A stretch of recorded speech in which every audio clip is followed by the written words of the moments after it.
Well, recent cuts at the USDA may reshape the landscape of local staples in Iowa. Good evening, everyone. Thanks for joining us for the news at 6. I'm Elizabeth Kling. And I'm Luke Birdsall. Now today we are hearing from local food banks and farmers about the impacts of the recent USDA cuts. KWWL reporter David Warrington has more.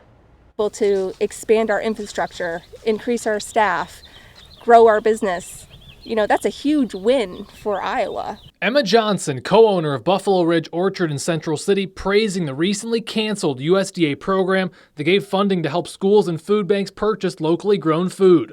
While the total money no longer being delivered in Iowa is $11 million, Johnson argues the true impact will be far greater. A lot of studies have been done on programs like this, and when you spend dollars locally like this, they increase tenfold. So we're looking at a $11.3 million loss that's actually turns into closer like $100 million loss for Iowa. Farming is crucial across the state of Iowa, including here in northern Linn County.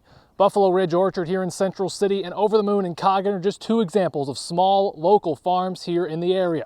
They're reacting today to news that expected funding from the USDA won't be coming in, a program they called a win-win.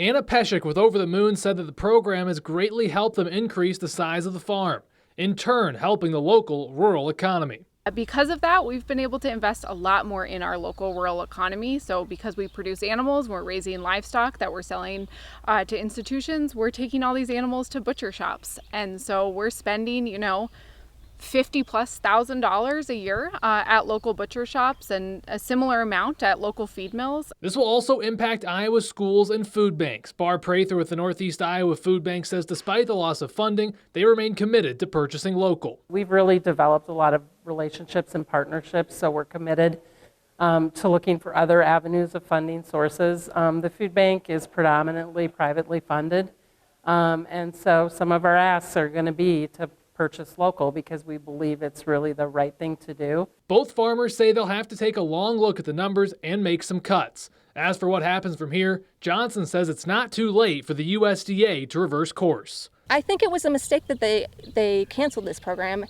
and it's not too late to bring it back. All the contracts are in everyone's hands. They're ready to go. We're ready to go. So I think that we can move forward with this. They can take a step back, they can uncancel it, and I think that's what needs to happen. In Central City, David Warrington, News 7, KWWL. Well, that specific funding had been in place since 2022. And the farmers say it greatly helped their operations, specifically in the aftermath of the COVID-19 pandemic.